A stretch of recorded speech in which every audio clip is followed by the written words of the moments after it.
Questa trasmissione è offerta da Thermoair.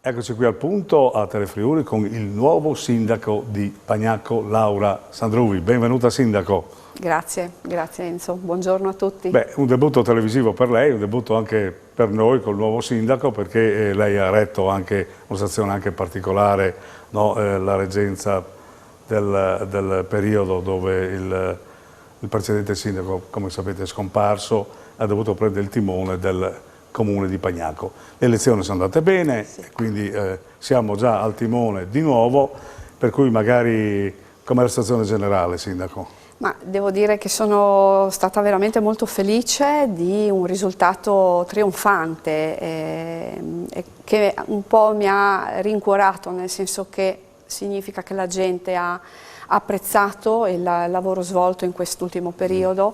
Come dici tu, Pagnacco ha avuto una situazione anomala e un periodo difficile dal punto di vista amministrativo, permettimi anche di aggiungere doloroso. In questo senso è chiaro che la necessità fondamentale era quella di garantire la priorità ai cittadini e i servizi, cercare di concludere quelle che erano le opere più urgenti. Questo è stato sostanzialmente il percorso che poi mi ha portato alla candidatura e alla vittoria alle elezioni. E poi c'è una singolarità, no? Perché anche il papà, che sì, avremo ospite più avanti qui da noi, è stato rieletto in quel di Montenas, quindi è un unicum nel panorama politico-amministrativo della nostra regione. Bene, allora il programma amministrativo futuro qual è per Pagnacco? Noi partiamo da un lavoro basato sulla sicurezza delle opere, delle strutture pubbliche e delle scuole. Infatti in quest'ultimo anno ci siamo concentrati sulla riqualificazione, siamo partiti dalla scuola materna di Pagnacco, quindi la volontà qual è? È quella di concludere i progetti che sono chiaramente già avviati nell'ambito della riqualificazione energetica dell'antisismicità. Per cui cose importanti, concrete, nel senso che un'amministrazione comunale deve ovviamente garantire i plessi scolastici in sicurezza per gli studenti. Noi abbiamo un bacino di quasi 1500 ragazzi perché il nostro istituto comprende Pagnacco e Martignacco, pertanto il futuro che ci aspetta è un futuro di ristrutturazione. Partiremo con la conclusione delle opere per la media consorziale. Esiste già un progetto preliminare di quasi 1,5 milioni di euro finanziato dalla Regione. Poi continuare con la scuola dell'infanzia di Plaino, quindi potrei dire due parole: sicurezza nelle strutture pubbliche, sicurezza anche nella viabilità, perché ecco, la viabilità a Pagnacco è piuttosto singolare perché c'è uno snodo importante, no? Sì, che vi lega proprio alla Collinare e alla città di Udine, quindi un passaggio anche intenso, no? Esattamente, siamo riusciti a mettere in sicurezza una parte della strada regionale con le 2 passerelle a Modoletto e a Marolins, che era un'opera fortemente voluta dai cittadini. Prossima opera che necessita un'accelerazione notevole è la passerella nel ponte del Cormor, quindi sto parlando di Plaino Sud nello specifico, un progetto ante provincia, quindi con fondi dell'ex provincia passati poi alla regione, ora a capo di EDR, quindi quello che noi dovremo fare adesso è impegnarci proprio a livello tecnico, pratico, per permettere a EDR di procedere con la costruzione della passerella sul ponte del Cormor. Ecco, tutti questi lavori hanno bisogno anche di personale, no? Com'è col personale lì a Pagnacco, segretario comunale l'avete oppure l'avete scavato? Esatto, lo abbiamo in convenzione con altri 2 comuni, è vero, hai ragione, per poter fare un programma e soprattutto per poter mantenere le promesse bisogna chiaramente avere una pianta organica completa, altrimenti un'amministrazione comunale, un sindaco è chiaro che non riesce a operare. La prima risorsa, diciamo, di un'amministrazione comunale è il personale reperire, esatto, preparato, competente, che possa dare risposte, no? Esatto, reperirlo sulla base di bandi eventualmente già avviati o comunque con nuovi concorsi. Non è facile, perché abbiamo tentato più volte di poter accedere allo scorrimento di graduatoria in altri comuni, ma come ben sapete la questione della pianta organica è un malessere che condividiamo anche con altre realtà amministrative. Poi anche la farraginosità dei concorsi crea un po' di ansia, no? Perché tanti vanno in quiescenza, non c'è questo turnover, tanti hanno l'idea di cambiare anche lavoro, sempre all'interno della propria amministrazione, dovete mantenere il posto, insomma. Le difficoltà ci sono. Le difficoltà ci sono, devi tenerle per 6 mesi. Noi abbiamo avuto 2 risorse che erano state assunte nel nostro comune, ma poi sono passate in altri enti, e nel frattempo non siamo riusciti chiaramente a rimpiazzarle, quindi ci ritroviamo veramente con poco personale, e non è che puoi pretendere lo carico di bandi di PNRR. Come faccio se ho una pianta organica ridotta al minimo? Devo cercare di... Cioè, il lavoro di un amministratore è cercare veramente di trovare la concretezza, quella che so che posso portare a termine. Ecco, parlava di convenzioni, no? Convenzioni, per esempio sul segretario comunale, avete convenzioni anche altre, no? Non so, vigilanza, servizi... Sì. Abbiamo in convenzione il servizio della polizia locale con altri 2 comuni per permettere di entrare in quello che era il corpo di polizia municipale, come anche da legge regionale dell'anno scorso approvata, portata dall'assessore Roberti e approvata, mi sembra, addirittura al febbraio dell'anno scorso. Sì. Ecco, il bilancio, com'è il bilancio di Pagnaco? Le tasse come sono? Allora, dobbiamo portare il consuntivo a breve. Nel previsionale, il bilancio previsionale del comune di Pagnaco ha un punto specifico, 4 milioni e mezzo di opere pubbliche che sono in programma, che sono già state finanziate, uno per tutti l'auditorium. Essendo anche un comune in crescita, perché mi pare che la residenzialità è molto... No?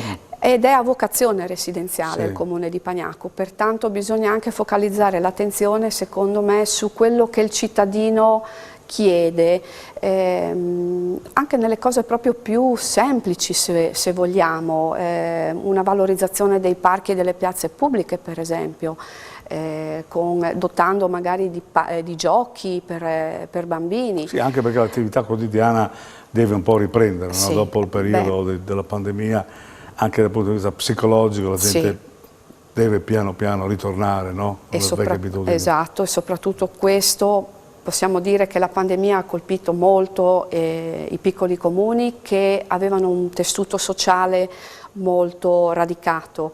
Noi abbiamo la fortuna di poter condividere le attività culturali, sportive con moltissime realtà associative che però sono state colpite ovviamente dalla pandemia. Ecco, volevo chiederti, le associazioni hanno... perché la questione del volontariato nelle associazioni è un po' luci e ombre, no? Perché molti hanno mollato per la questione del Covid, le responsabilità sono tante.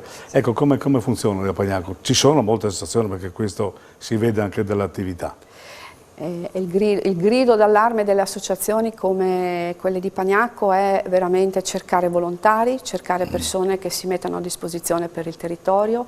Nello specifico il tessuto sociale è fortemente sentito, ma ha bisogno di persone che vogliano dare una mano proprio per valorizzarlo. Per un periodo magari della vita, no? Certamente. Un'altra cosa che anche ci chiedono è potersi ritrovare utilizzando delle sedi. Molte realtà associative non hanno una sede dove possono riunirsi, ed è una cosa che più volte ci è stata richiesta, proprio come sostegno concreto. Sì.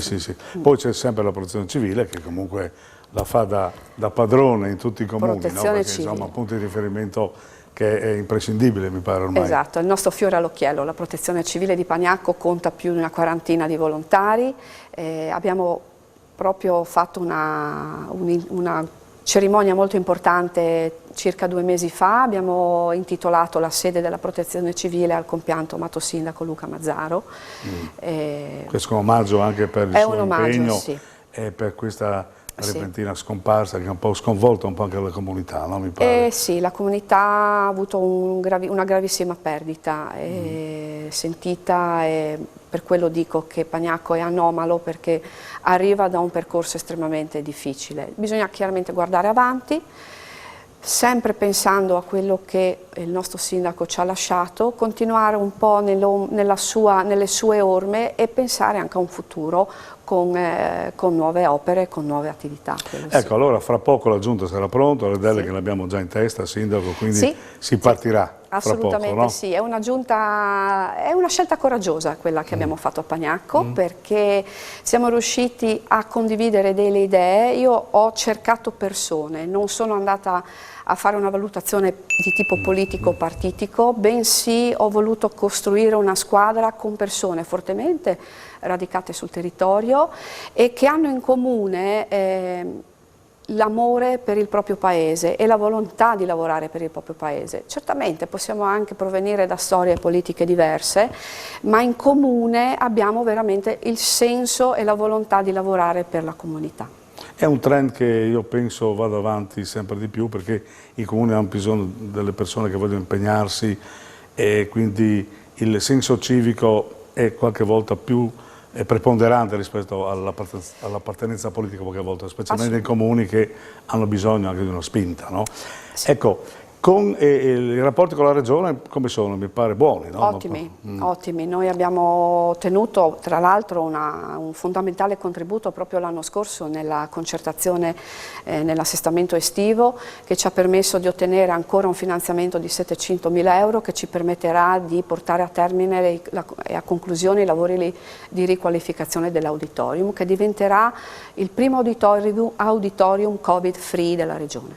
Bene. Allora, abbiamo un sindaco donna e mi pare che le donne cominciano a prendere mano anche nella vita politica amministrativa, e quindi anche in giunta ci sarà qualche... Sì. Quindi, ecco, Sì. il Consiglio Comunale sono tante quote rosa, tra virgolette. A me non piace chiamarle così perché... Nel però... caso di Pagnacco sì, perché siamo praticamente a un equilibrio, quindi bene, la quindi... parte femminile è presente e concreta. Bene, allora questo è un passo in avanti, è anche una cosa anche da imitare negli altri comuni, perché insomma è giusto che sia così. Sì.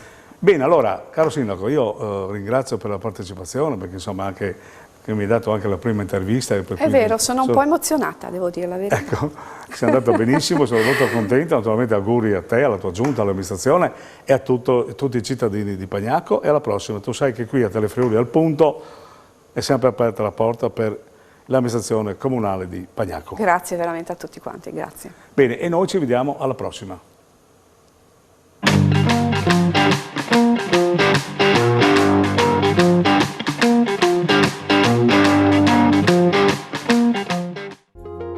Questa trasmissione è stata offerta da Termoair.